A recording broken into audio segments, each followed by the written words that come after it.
ओम श्री गणेशाय नमः। श्री जानकी वल्लभो विजयते उत्तर कांड को आगे बढ़ाते हुए दोहा नंबर 113।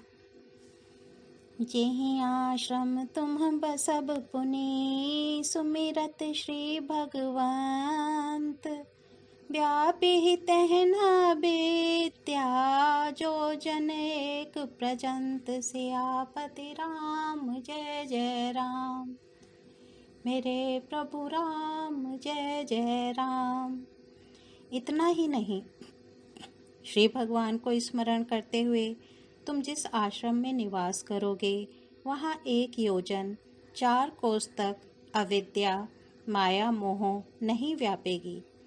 काल कर्म गुण दोष और स्वभाव से उत्पन्न कुछ भी दुख तुमको कभी ना व्यापेगा।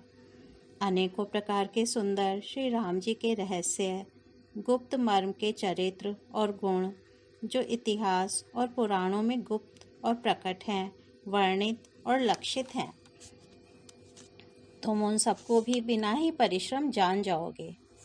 श्री राम जी के चरणों में तुम्हारा नित्य नया प्रेम हो। अपने मन में तुम जो कुछ इच्छा करोगे, श्री हरि की कृपा से उसकी पूर्ति कुछ भी दुर्लभ नहीं होगी। हे धीर बुद्धि गरुण जी, सुनिए। मुनि का आशीर्वाद सुनकर आकाश में गंभीर ब्रह्मवाणी हुई कि हे ज्ञानी मुनि, तुम्हारा वचन ऐसा ही सत्य हो। यह कर्म मन और वचन से मेरा भक्त है। आकाशवाणी सुनकर मुझे बड़ा हर्ष हुआ। मैं प्रेम में मग्न हो गया और मेरा सब संदेह जाता रहा। तदनंतर मुनि की विनती करके आज्ञा पाकर और उनके चरण कमलों में बार बार सिर नवाकर मैं हर्ष सहित इस आश्रम में आया। प्रभु श्री राम जी की कृपा से मैंने दुर्लभ वर पा लिया। हे पक्षीराज, मुझे यहाँ निवास करते 27 कल्प बीत गए। मैं यहाँ सदा श्री रघुनाथ जी के गुणों का गान किया करता हूँ और चतुर पक्षी उसे आदरपूर्वक सुनते हैं। अयोध्यापुरी में जब जब श्री रघुवीर भक्तों के हित के लिए मनुष्य शरीर धारण करते हैं, तब तब मैं जाकर श्री राम जी की नगरी में रहता हूँ और प्रभु की शिशु लीला देखकर सुख प्राप्त करता हूँ। फिर हे पक्षीराज, श्री राम जी के शिशु रूप को हृदय में रखकर मैं अपने आश्रम में आ जाता हूँ। जिस कारण से मैंने कौवे की देह पाई, वह सारी कथा आपको सुना दी। हे तात, मैंने आपके सब प्रश्नों के उत्तर कहे। आहा, राम भक्ति की बड़ी भारी महिमा है। ताते यह तन मोहि प्रिय भयउ राम पद ने, निज प्रभु दर्शन पायऊं गए सकल संदेह सियापति राम जय जय राम। मेरे प्रभु राम जय जय राम। मुझे अपना यह काक शरीर इसलिए प्रिय है कि इसमें मुझे श्री राम जी के चरणों का प्रेम प्राप्त हुआ। इसी शरीर से मैंने अपने प्रभु के दर्शन पाए और मेरे सब संदेह जाते रहे, दूर हुए। भगति पक्ष हठ करी रहऊं दीन्हि महर्षि साप, मुनि दुर्लभ बर पायऊं देखऊं भजन प्रताप सियापति राम जय जय राम।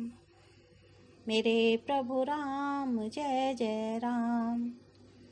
मैं हट करके भक्ति पक्ष पर अड़ा रहा, जिससे महर्षि लोमेश ने मुझे शाप दिया, परंतु उसका फल यह हुआ कि जो मुनियों को भी दुर्लभ है, वह वरदान मैंने पाया। भजन का प्रताप तो देखिए, जो भक्ति की ऐसी महिमा जानकर भी उसे छोड़ देते हैं और केवल ज्ञान के लिए श्रम साधन करते हैं, वे मूर्ख घर पर खड़ी हुई कामधेनु को छोड़कर दूध के लिए मदार के पेड़ को खोजते फिरते हैं। हे पक्षीराज, सुनिए। जो लोग श्री हरि की भक्ति को छोड़कर दूसरे उपायों से सुख चाहते हैं, वे मूर्ख और जड़ करने वाले अभागे बिना ही जहाज के तैरकर महासमुद्र के पार जाना चाहते हैं। शिव जी कहते हैं, हे भवानी। भुशुंडी के वचन सुनकर गरुड़ जी हर्षित होकर कोमल वाणी से बोले, हे प्रभो, आपके प्रसाद से मेरे हृदय में अब संदेह, शोक, मोह और भ्रम कुछ भी नहीं रह गया। मैंने आपकी कृपा से श्री रामचंद्र जी के पवित्र गुण समूहों को सुना और शांति प्राप्त की। हे प्रभु, अब मैं आपसे एक बात और पूछता हूँ। हे कृपा सागर, मुझे समझाकर कहिए। संत, मुनि, वेद और पुराण यह कहते हैं कि ज्ञान के समान दुर्लभ कुछ भी नहीं है। हे गोसाई, वही ज्ञान मुनि ने आपसे कहा, परंतु आपने भक्ति के समान उसका आदर नहीं किया। हे कृपा के धाम, हे प्रभु, ज्ञान और भक्ति में कितना अंतर है, यह सब मुझसे कहिए। गरुड़ जी के वचन सुनकर सुजान काकभूषुंड जी ने सुख माना और आदर के साथ कहा, भक्ति और ज्ञान में कुछ भी भेद नहीं है। दोनों ही संसार से उत्पन्न कलेशों को हर लेते हैं। हे नाथ, मुनीश्वर इनमें कुछ अंतर बतलाते हैं। हे पक्षी श्रेष्ठ, उसे सावधान होकर सुनिए। हे हरिवाहन, सुनिए। ज्ञान, वैराग्य, योग, विज्ञान, ये सब पुरुष हैं। पुरुष का प्रताप सब प्रकार से प्रबल होता है। अबला, माया स्वाभाविक ही निर्बल और जाति जन्म से ही जड़ मूर्ख होती है। पुरुष त्यागी सक नारी ही, जो विरक्त मति धीर। ना तो कामी विषया बस, विमुख जो पद रघुबीर। सियापति राम जय जय राम, मेरे प्रभु राम जय जय राम। परंतु जो वैराग्यवान और धीर बुद्धि पुरुष हैं, वही स्त्री को त्याग सकते हैं, ना कि वे कामी पुरुष जो विषयों के वश में हैं, उनके गुलाम हैं और श्री रघुवीर के चरणों से विमुख हैं। मृग नैनी विधु मुख निरखी, सो मुनि ज्ञान निधान। नारी विष्णु माया प्रगट, बिबस होई हरि जान। सियापति राम जय जय राम, मेरे प्रभु राम जय जय राम। विज्ञान के भंडार मुनि भी मृगनयनी युवती स्त्री के चंद्रमुख को देखकर विवश उसके अधीन हो जाते हैं। हे गरुड़ जी, साक्षात भगवान विष्णु की माया ही स्त्री रूप से प्रकट है। यहाँ मैं कुछ पक्षपात नहीं रखता। वेद, पुराण और संतों का मत सिद्धांत ही कहता हूँ। हे गरुड़ जी, यह अनुपम विलक्षण रीति है कि एक स्त्री के रूप पर दूसरी स्त्री मोहित नहीं होती। आप सुनिए, माया और भक्ति ये दोनों ही स्त्री वर्ग की हैं, यह सब कोई जानते हैं। फिर श्री रघुवीर को भक्ति प्यारी है। माया बेचारी तो निश्चय ही नाचने वाली नटिनी मात्र है। श्री रघुनाथ जी भक्ति के विशेष अनुकूल रहते हैं, इसी से माया उससे अत्यंत डरती रहती है।